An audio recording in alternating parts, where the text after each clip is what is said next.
side. However, when Billy heard about his sister's passing, he said, that is the Lemp family for you.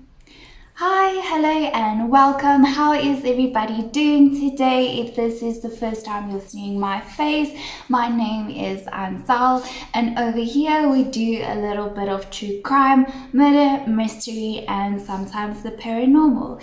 In today's case, we will actually be touching a bit more on the mystery and paranormal side. So if that sounds like something you'd be interested in, please click the subscribe button down below and make sure your bell notification is turned on. With all that being said, let's get started. Just a quick disclaimer, this video is for educational purposes only.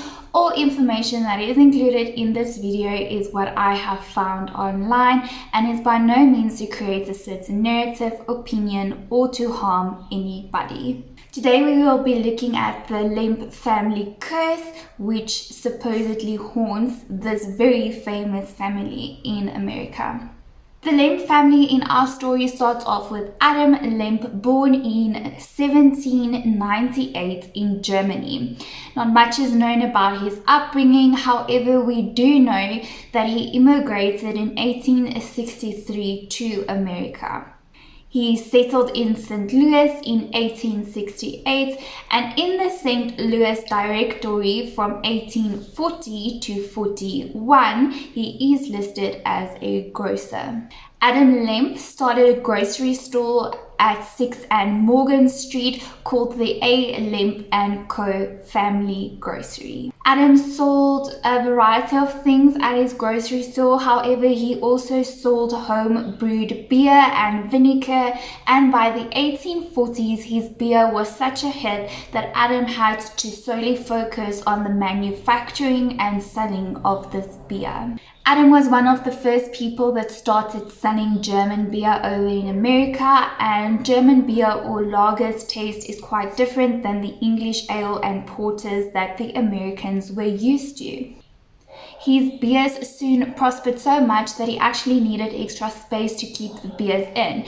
The cave system south of St. Louis was perfect for this, and soon he started storing his beer in the cave system for natural refrigeration. This cave system was also conveniently located under the Lemp Brewery. Adam then convinced his first wife, to which I have no pictures to show you guys, that his son William must travel from Germany and join his father in America. Shortly thereafter, he divorced his first wife and married his second wife, Justine Ann Charlotte Bohm.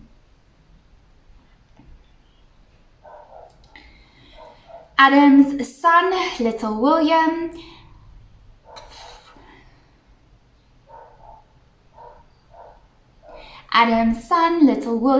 was born in Germany in 1833. William studied at St. Louis University. After finishing his studies, he started working at the brewery until he left the company to join in partnership with another brewing company. In 1861, he enlisted in the United States Army and achieved the rank of orderly sergeant. On December the 3rd, 1861, he married Julia Fickert. Julia was the daughter of Jacob Fickert, who was a close business associate with William's father, Adam. The couple then went on to have 9 children: Anna, William Jr., Louis, Charles, Frederick, Hilda, Edwin, and Elsa. Adam Lemp, William's father, then went on to marry for a third time to a Mrs. Louise Bauer in 1840. On August the 23rd, 1862, the patriarch of the Lemp family, Adam, died. William then returned to the Western Brewery as owner and operator. In 1864, he began building a larger brewery above the caves. Before taking over his father's business, it was estimated that Adam was producing beer as much as 4,800 barrels of lager and 3,500 barrels of common beer, referred to as ale. At this stage, the brewery had 9 workers working on the premise and living there. However, it cannot be confirmed if there was any other workers staying in the city at the time. One of these employees, John Bartingham, was 30 years old in 1860, and he would graduate from laborer to foreman and eventually Lemp Brewery superintendent on the Cherokee Street Brewery. He would work for the family for 40 years and acquire himself a place buried next to the respectable family in their plot in Bellefontaine Cemetery. As mentioned earlier, the patriarch of the family, Adam Lemp, died. He died of liver cirrhosis in August 1862. Many speculate that Adam's liver actually became corroded because he was an alcoholic. His third wife, Louise, would retire to a villa owned by Adam. Charles Bronick, the grandson of Adam by his first wife, arrives in St. Louis from Evansville, Indiana, to inherit his half of the brewery that was stated in Adam's will. William, part owner of the now successful brewery, also had to pay his stepmother Louise a stipend, an installment of $1,500 annually to be paid in quarterly installments.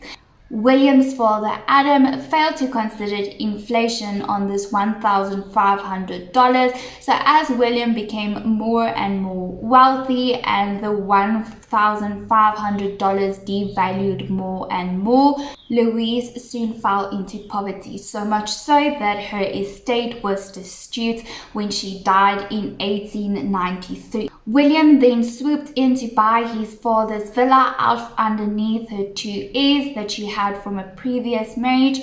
Her probate file actually states that William forgot to pay the last installment of $1,500.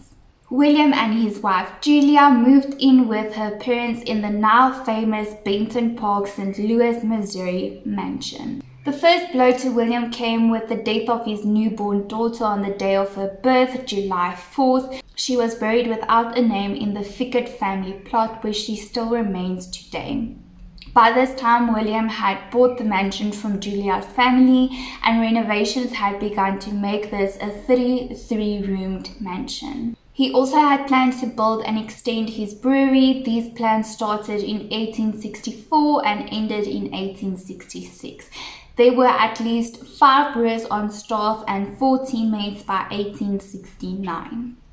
The saloon on 2nd Street, which was the first saloon to ever sell the Lemp family beer, employed at least 3 bartenders, which was on the Lemp family payroll. William's wife, Julia, now 23, had given birth to 3 more children by then: Anna, age 5, William Jr., age 3, and Louis, just 5 months old. 5 more children would join the family in the house that William had bought from his in-laws, Jacob and Elizabeth Fickett.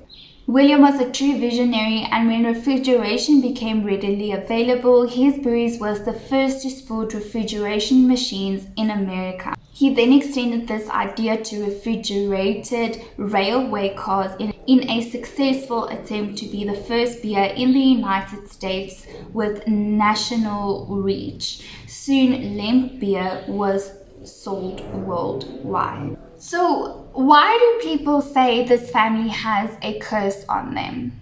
Well, in 1892, the William J. Lemp Brewing Company founded the Western Brewery with William as president, his son William Jr. as vice president, and his other son Louis as superintendent. William J., or Billy as we will refer to him in this video, was born on August 13, 1867. Like his father, he went to St. Louis University to study the art of brewing. However, it was William Sr.'s 4th son, Frederick, born in 1873, who he hoped to groom to take over the company one day.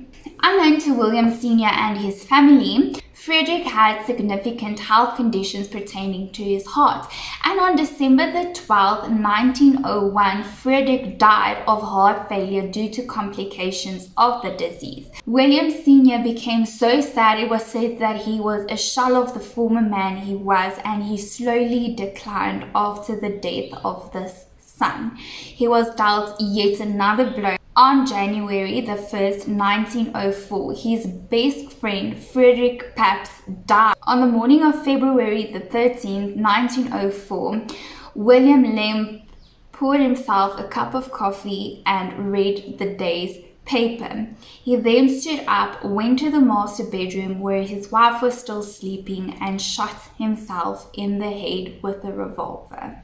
William Sr. Lemp died at 10:15 a.m. that morning. On November the 7th, 1904, William Jr. or Billy took over the brewing company as president. Billy had married Lillian Handland 5 years earlier.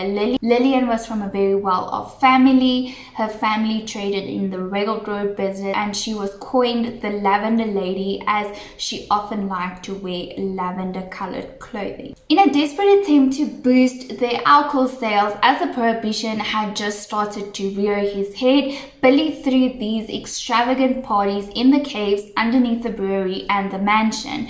Obviously, these parties were filled with booze and prostitutes, and it was one of these prostitutes that bore Billy an illegitimate child. A son. Billy's illegitimate child was born with Down syndrome. Back then, this was a scandal to the family, and Billy did not want anyone to know of this child. He locked away his illegitimate child in the attic of the Lemp family mansion.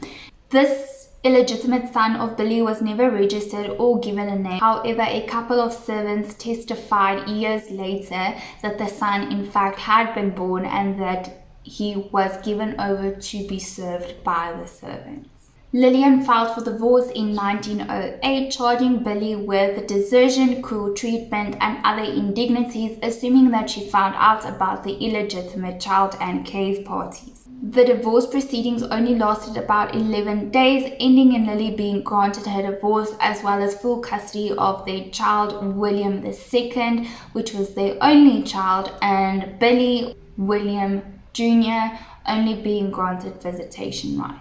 In the in-between years, Billy's mother and the now deceased William's wife, Julia, became ill with cancer. She asked to be moved from the master bedroom where her husband committed suicide to Billy's room.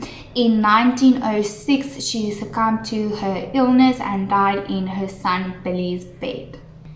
December 29, 1922, Billy Lemp shot himself in the Lemp Mansion office, a room that is today the front left dining room. Elsa Lemp Wright, the youngest child of William Sr., married Thomas Wright, president of the Moore Jones Brass and Metal Company, in 1910. In 1980, they separated, and in February of 1919, Elsa filed for divorce. She cited, among other reasons, damage to her mental and physical health. The divorce was granted after a trial, but Elsa and Thomas soon reconciled and married in March 1920. Later that month, on March the 20th, Elsa shot herself in bed at their house at 13 Hortense Place. Some suspected her death to be a murder covered as a suicide. However, when Billy heard about his sister's passing, he said, "That is the Lemp family for you." Charles Lemp, the third son of William Sr., was the final Lemp to live in the mansion starting in 1929. He left the brewery in 1917 to go into banking and finances. He also dabbled in some politics. He never married and lived in the mansion with his dog and 2 servants who were a married couple. Charles too became an odd figure as he grew older, developing a morbid fear of germs, obsessive-compulsive disorder, including wearing gloves all the time and avoiding bacteria, constantly washing his hands. It was during this time that Charles lived in the mansion that William's illegitimate child, now in his 30s, died in the mansion. He was buried on the Lemp family cemetery plot with only a small marker marked as Lemp marking his grave.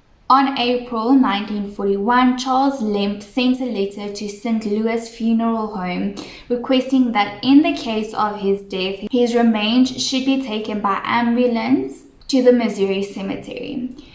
His body should not be bathed, redressed, or changed.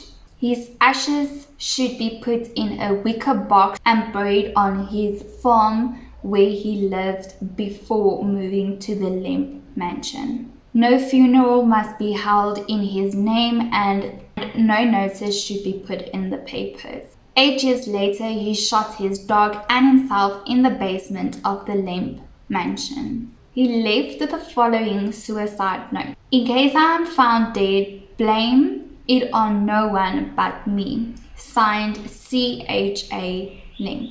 Louis Lemp, the second oldest son, had died of natural causes in 1931. Anna Lemp died in 1973 of cancer of the esophagus at only age 59. Hildad Lemp died of natural causes in 1974. Lastly, in 1970, we have Edwin, who died at the ripe old age of 90. His final orders to his caretaker is that he should burn all of the Lemp family art pieces and heirlooms. In 1950, the Lemp family mansion became a boarding house. Some of the long-standing aspects the mansion still boasts today is the decorative iron gates. In the office where William Jr. or Billy committed suicide is an Italian marble mantle. The ceiling in the parlor is hand-painted and the mantles are intricately carved African mahogany wood. The main bathroom includes a glass-enclosed shower that the Lemp family brought back to St. Louis from a trip to Italia. The 3 vaults where the Lemp family stored their art pieces and heirlooms are still located at the back of the mansion. Richard Pointer bought the Lemp family mansion in 1975. It was during the home's extensive renovation that reports of strange occurrences began to surface. Multiple people reported experiencing an exceptionally uneasy feeling of being watched. One of Pointer's son was sleeping alone in the home with his dog when he heard a loud bang just outside his bedroom door.